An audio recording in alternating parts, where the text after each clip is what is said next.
This is a minimap. You have no idea which game this is from, but there is one thing you know. Blue is for you and red is for the enemy. But why? Why are these two the universal colors in almost every single game that I can think of? Who came up with this and what was the first game that did this? And what does it have to do with the Prussian Empire and traffic lights? All of this and more in this, let's not call this a video, it's an experience. Some people call me crazy, that I'm just imagining things, that I see connections between unrelated things. Bullshit, I know there is something behind this. Star Wars Battlefront 2, 2005, blue and red. Star Wars Battlefront 2017, again, blue and red. League of Legends 2009, blue and red. Battlefield 2042, confusingly not released in 2042, bluish and red. Every single esport event, apart from Excel, yes, it's an actual thing, blue and red. Always just a coincidence. They have to pick two colors and somehow it just happens to be blue and red every single time. Bullshit. If this was about which side of the road you are driving on, then I would be okay with that answer. I mean, there is just two options. Driving on the right side and driving on the wrong side. And whatever the Philippines is doing. But for games with just these basic colors you have... I calculated it off camera and you can have 132 combinations. This cannot be a coincidence. So then, who is behind it? The Freemasons? The Illuminati? Could it be Bill Gates? Actually, yes, Bill Gates is partially responsible for this. So I need to get to the bottom of this. I could be learning for my exam or go out and socialize, but there is this itch that just doesn't go away and my doctor tells me that it cannot be medicated. I need to understand the colors. So I did the obvious thing, or less obvious one, and searched depths of my mind of what was the first game that I remember with these colors. It was Age of Empires 2, from a long time ago, from a different millennium. There is a bird joke here somewhere. The joke is Millennium Falcon, because falcons are birds. The jokes are only going to get worse. Anyway, it was released in 1999, red and blue. Yes, kind of. Bill Gates, confirmed. After another mental episode, I did the thing that I should have done in the first place, and used Google. You know, maybe there were games before this that I haven't played. So my hopes were that, yeah, I should have explained it in the beginning. So my plan is that I will find the first game using blue and red as theme colors, look at the game design section on Wikipedia for that game, because this is something that will obviously exist. Maybe talk with the developers and I will have my answer about the colors. The hypothesis being that future games simply just copied it. I guess. I don't know. But the first game was probably a big hit and it influenced every other game and everyone just stuck with this color combination without thinking about it. So that's the idea. It's a sound plan. I came up with it myself. And this was one of the first Bing results. It was Herzog 2 from 1989. Despite the German name, it's a Japanese game developed by Technosoft. You see, Japan and Germany are close friends. Sometimes maybe too close. So this was the first ever game where blue was used for you and red for the enemy. If you haven't heard of it, well, it's not really a big hit that survived to this day, like Super Mario or Zelda or Sonic. And this developer, Technosoft, is defunct. Which explains why I couldn't reach anyone on phone when I was trying to talk to the game designers. Almost 40 years after the release. Which probably would have been a short conversation because the only thing I can say in Japanese is shika. Well, I know some others, but I would rather not talk about that. So, is this the answer? Herzog 2. Well, the game itself was not very successful, but it did inspire games that were. Namely Final Fantasy, which, contrary to its name, was not the final one, and Command and Conquer. These two games are the very first examples of real-time strategy games. Basically two genre-defining games. Both of them use red for the enemy. Doom 2 also used blue for you, while Command & Conquer stick with yellow, until its Red Alert series, where it began using blue. Where the fuck did Final Fantasy come from? Okay, correction. Herzog 2 inspired Command & Conquer and Dune 2. Everything else about these two games is correct, being the first RTS games using red for the enemy and using yellow and blue and later on more blue. And even if you haven't played these games, you have probably heard about them, because both of them are quite influential. Okay, so it could really have been started out by just some random color combination that was picked up by other games and then just became the standard, without anyone talking or thinking about it. It's just the way things are. So I guess this is the answer then? No. But this is not a satisfying answer to me. Was it really just a random pick by Technosoft, or is there something more to these colors? Because this combination appears not only in RTS games, but also in first-person shooters, which are probably not inspired by the other genre. The other problem with this answer is, why did we stick with blue and red and not yellow and red as in the first Command and Conquer game? So then, what's next? Well, I'm not really sure. This was the oldest example I could find, but maybe somewhere out there is an older example. Maybe a piece of lost media that did inspire Herzog 2, but it itself remains just forgotten. But even if that's the case, I would have way less information about that lost media than about Herzog 2. So I still couldn't really figure out why did the developers pick blue and red. But did that really matter? I mean, if it's a lost media or a forgotten game, then it didn't really have that big of a cultural impact. But maybe it didn't have a cultural impact, but it did inspire the developers of Herzog 2. We will never know. And this approach seems really futile. And unfortunately, it kind of is. Because the older games I'm searching, the less and less information I can find about them. Google and ChatGPT is really fucking unreliable. I mean, according to ChatGPT, Command & Conquer use blue for friendlies, which takes 30 seconds to check some in-game footage and see that it's just not true. But maybe another 7 trillion funding round will fix that. So my only reliable sources were Reddit, some niche old game forums, old game manuals, if they even existed, and not much else. If I was lucky, I could just check some in-game footage and yeah, that's all of it. But what if my approach is completely wrong? And the reason for the colors is not just tradition, but something else. Welcome to the world of wargaming. Contrary to popular belief, wargames were originally not intended to remortgage your house. Well, I guess it's not really a popular belief. I mean, most people know that wargaming is about simulating wars, used by military planners to come up with strategies and tactics. So why am I talking about wargaming? And is it considered gaming just because it contains the word? Are high-level military officers gamers? But more importantly, colors. Blue and red. The conspiracy runs deeper than I thought. Does Activision control the military? No. Maybe.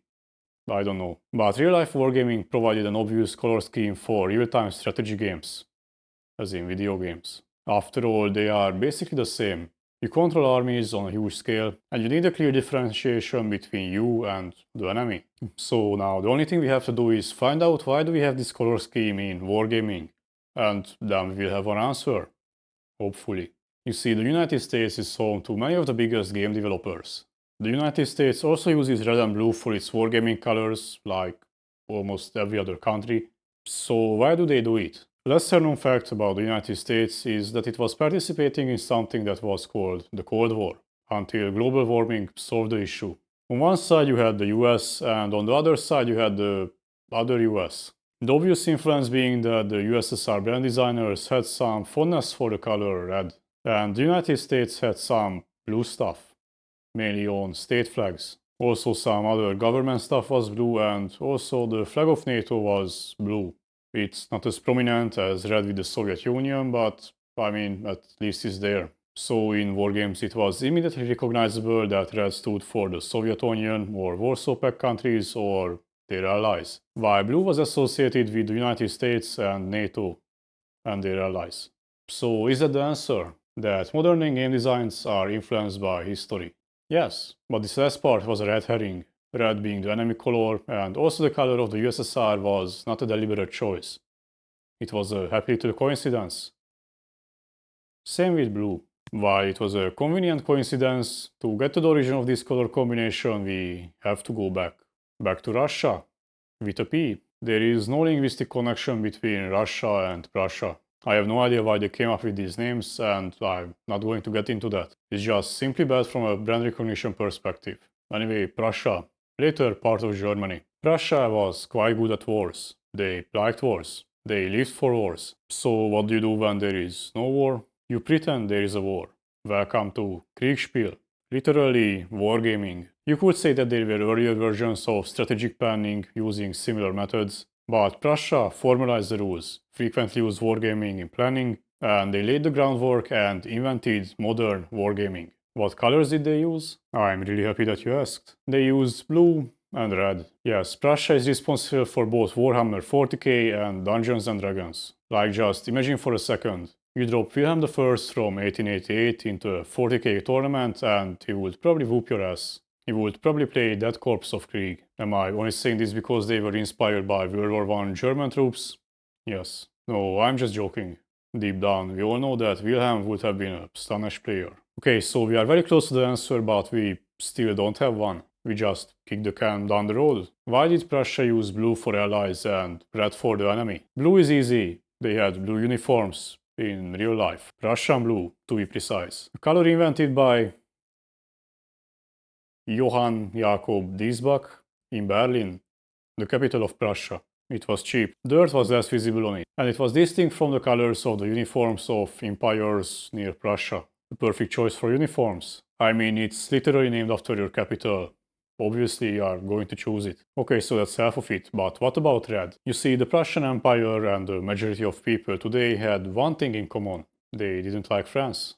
Guess what color the French uniform was? Red. Specifically, they had red pants. But why? Well, France had an easy access to red dice, so it was relatively cheap. Red was also one of the national colors of France. And conveniently, it also had symbolism related to war, and also the revolution. And it had great visibility, which was very important at the time. You see, it was very important to make the battlefield inclusive and accessible to visually impaired people. And bright colors like red helped them spot the enemy soldier, even if they had less than perfect eyesight. And that's why we have blue and red as team colors in modern video games, a long-lasting influence of Prussian war games. Or is it? Because there is another important thing that I didn't talk about, but I'm going to. Psychology. It can answer many things. Why are some people more talkative than others? Why are some people afraid of spiders? And why does this image exist? By the way, this is definitive proof that God doesn't exist. I'm sorry that you had to find it out this way. So the obvious question is, what's up with psychology and the color red? Well, there are some biological and cultural stuffs about the thing. Anyway, red is the color of blood and also fire. Most of the time you only see it in nature when something is on fire, or when you are hunting and the inside of an animal turns into its outside, usually due to violence. Also in primates, or in humans in general, it's a warning sign, signaling dominance, aggression, readiness to fight, and something else I forgot. So there is biological association with the color red and danger. And this biological connection got further reinforced, and maybe self-influenced, the other way around, by cultural stuff. Just take a look at warning signs. All of them are red. Or phrases like seeing red. The color is just associated with aggression and danger in general. At least in Western cultures, where most video games originate from. So yeah, biological and cultural association of the color red with danger. So what about blue? Well, the most blue we will ever see in nature is the clear sky. You know, stable and safe weather. Yeah, so the biological aspect of the color blue may be not as strong as red, but at least something is there. Also, there are cultural ones, because in many cultures, blue is associated with calmness, reliability, and peace. It's also somehow a calmer color. Someone on YouTube has already done a video about it, but in short, there is a significant difference between how you react to certain colors. Also, do you know that if you are seeing red, your heart rate can actually increase? So the point is that there are some biological associations with different colors that got further reinforced by cultural influence. So the answer, why is it always red and blue? Well, there isn't a single answer, there are multiple ones. It became popularized by early real-time strategy games that themselves were influenced by an earlier game, and they just stick with that. It could very well be just a coincidence, just some random combination. But these RTS games were also influenced by real-life wargaming that got its colors from uniform colors some 200 years ago. And this color scheme got further reinforced by cultural and political factors. Namely that most video games were developed in the United States or maybe sometimes in Japan. That was at a Cold War with the USSR. So red for the enemy and blue for friendlies was a pretty convenient choice to keep for war games. And finally, there are also some psychological factors, some originating in biology and early association of colors in nature, and some modern associations of colors influenced by culture. And well, it just stuck, like WASD for movement. So that's all. That's why you see blue and red in every single game. Except you don't. Did you think this video is over? Well, it's not. The rabbit hole goes deeper, and we are entering the rabbit hole. Dota 2 2013, red and green. Call of Duty 2003, red and green. Okay, way back then there wasn't any red because enemies weren't displayed on your minimap. Your minimap was basically a compass. But in later iterations from Call of Duty 2, the enemy when shooting was displayed as red, all the way until Black Ops 2, maybe 3. What happened afterwards? Well, we don't talk about that. Okay, so what's going on? Red got all the things that we talked about: tradition, history, biology, and whatever I talked about. But what about green? Because apart from blue, this one is a pretty dominant color in gaming.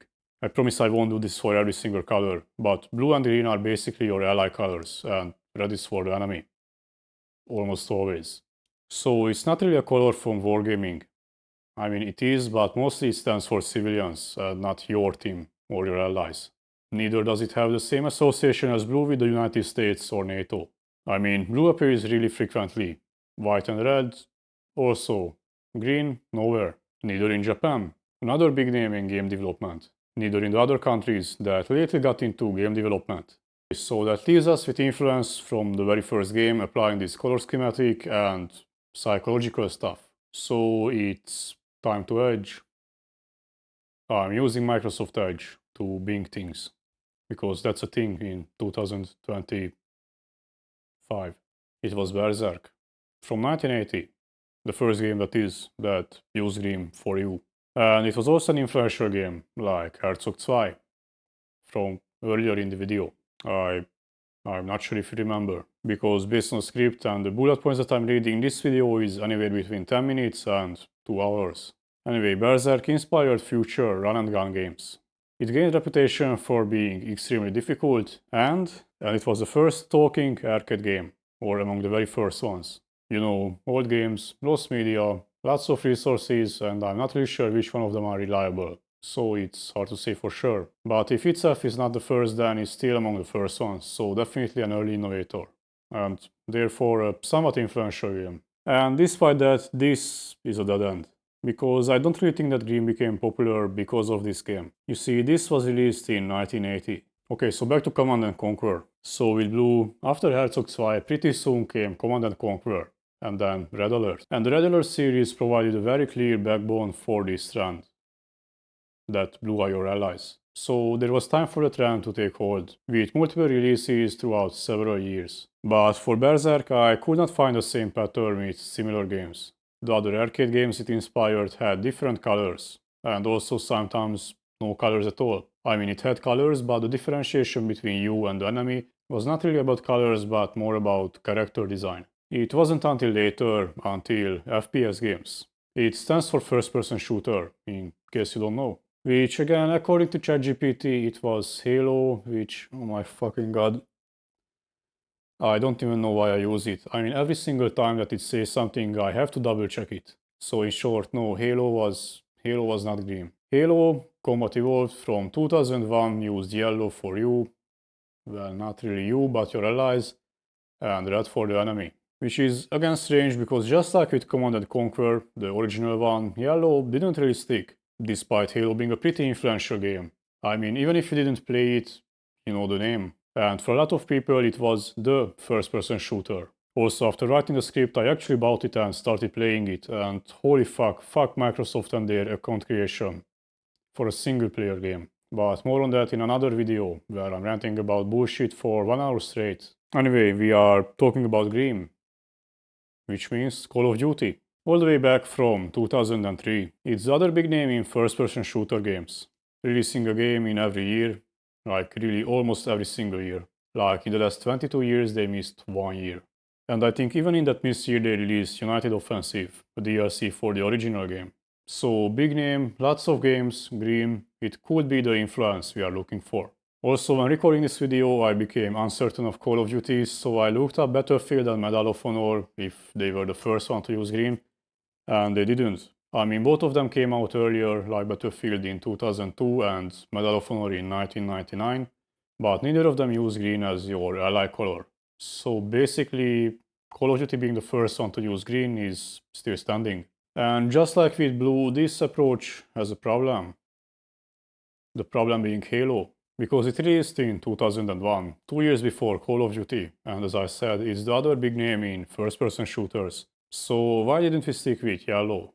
So is it just a random coin flip, and if the many-verse interpretation of quantum mechanics is correct, then there is a parallel universe where I'm making a video about why we have blue and yellow for friendlies and red for enemies in video games? Maybe blue and yellow would have morphed into green later on. Or is there a deeper meaning behind green that made it stick as a default color for friendlies and allies? Alongside blue? Yes. Back to psychology. There aren't any biological influences that I could find. I mean, blue was pretty weak too. Basically only red has a significant influence originating from biology. I mean, green is leaves and grass, which means there is food around or food for your food. So it's probably better to see than yellow sand or gray rocks or I don't know, something else. Still, it's all around you, it's pretty basic color, kind of insignificant. What is more significant is the cultural influence. Green is safety. Welcome to ISO 3864. Roughly 120 pages of fun about warning signs and safety labels. Very interesting, I recommend it to everyone. If you are only reading one book in your lifetime, then okay, honestly, it should be probably something else. In it, red is the color of danger, for obvious reasons that we already discussed in the red's psychology section. And green stands in a great contrast to red, which makes it perfect to distinguish between danger and safety, like for emergency exits, gathering points, and first aid, which is pretty significant because this symbol somehow originates from the Red Cross, which, even if you are colorblind, you probably know that it's red, hence the name. You know, the organization that is healing people and stuff like that, I'm not really sure. Also, you probably remember that green from traffic lights means go. So due to very heavy cultural influence, green basically means allow, go and safety. So green is a good color. So no historical influence like wargaming or symbolism from national colors, limited influence from gaming, and that influence could have also caused it to be yellow. So the only thing is cultural influence. So that's it. Have I explained all the colors? Blue, green and red? Lol, no. Let's start from the very beginning. This is a minimap. But now you know which game this is from. It's from Age of Empires. Awesome. It's from Age of Mythology, where the colors are green, red, blue, yellow, orange, pink, purple, grey, and a fuck ton of other colors. You see, you need many colors for many players. Counter-Strike Go, which to shortly clarify is not like Pokemon Go, orange and yellow. And these are not colors for you and the enemy. These are colors for the terrorists and the counter-terrorists. You can play on both teams. I think I said yellow and orange. Probably, I don't remember, it's blue and orange. Team Fortress 2, blue and red. But again, these are not colors for you and the enemy, these are team colors. Red is for the team red and blue is for the team blue. They are definitely not named after the colors. Again, you can play on both teams. Need for Speed. You are sometimes orange, sometimes cyan. The other racers, your opponents, are sometimes green, sometimes orange. The police, they listen to Caramel Dansen. Welcome to the exceptions. I mean, think about it. Why are there team colors? Easy, to differentiate between you and the enemy, or your allies and between multiple enemies in real-time strategy games. And blue or green versus red became a common convention for all the reasons we discussed. Influential video games, wargaming tradition, history, biology and culture. But this convention is not a standard, like ISO 3840 whatever. Both in CSGO and Team Fortress 2, there is a clear differentiation between the enemy team and you. I played a lot of Team Fortress 2, and despite switching between blue and red, I was never confused on which team I'm on and which is the enemy team. Or take Need for Speed, for example. Your color is less important, as you are always in the center of the minimap. And since the other arrows are not in the center of the minimap, you can recognize them as your racing opponents. What is more important here is to differentiate between racing opponents and the police as your opponents, because they will behave differently, so obviously it's good to know which one is which. In Need for Speed there is no standard color from the racing opponents, but still I don't have to tell you which one is the police and which one are the other racers. Also, there are games where colors are not needed at all. Take RPG games or turn-based combat games, for example. Yes, I know that the G in RPG stands for games and that I basically said that role-playing games. The important thing is that there are no colors. Your position on the screen and the enemy's position clearly differentiates between you and the opponent. Or still without colors, just character design. And Halo actually is a good example here. I mean the first one that I have already played. Even without minimap colors or some colored outlines of the characters, you can still differentiate between your allied marines and the enemy. And you can also differentiate between what kind of enemy you are facing, be it the Covenant or the Flood. And you can also differentiate between different Covenant units. Still without colors, just based on their silhouettes. Which is pretty important because different Covenant units act differently, so you have to react to them differently. Half-Life 3 is another good example, because your allies are wearing bluish, or white if they are a medic, work clothes. The enemy wears grey or white. Still, despite the colors, you can differentiate between an allied medic and an enemy Overwatch elite, just based on character design, and also based on which one of them is shooting at you. You can also tell her apart from enemies and friendlies, because she is none. She is worse. Her only purpose is to stand in the doorway, and you can't face through her. You have to move around, lure her out of the doorway, and then hope that you can sprint back faster than she does, blocking you again. It's really fucking annoying and you can't even kill her. She's just part of the puzzle mechanics of Half-Life 2. I'm about 90% sure that Half-Life 3 is not yet finished because she is standing in the doorway in the offices of Valve and blocking it. Anyway, colors. So to finally answer the question, why is it? Okay, this time I will answer the question. Why is it always blue and red? Well, it's not. Not always at least. Because differentiating between you and your allies can be done in many ways. Position, design, or if all else fails, colors. Maybe because your units and enemy units have the same models for them. And color is the only way, like in RTS games or hero shooters. In RTS games, this usually requires more than 2 colors, because there are more than 2 players, and it's really useful to differentiate between units of different players, even if they are your allies or your enemies. Or you can just use colors to convey different information. Even in first-person shooters, where 2 colors is more than enough, you can still have variations. But red for the enemy and blue or green for you is a perfect combination that will everyone immediately understand. Because of our psychology, the cultural influence from military wargaming, further reinforced by historical coincidences, some random safety standard, and influential games that set a trend. So there you have it, the answer. At the end of my research, I had the idea of comparing how many games use blue or green versus red as team colors and how many something else or nothing at all, but there are tens of thousands of games until the year 2000. And then came indie games, flash games, and mobile slop. So yeah, at this point there are probably more than 1 million games, and I'm not going to count every single one of them, so yeah. Anyway, thanks for watching. More gaming related videos or just whatever I find interesting will follow sometime when I'm in the mood to make videos. Anyway, bye!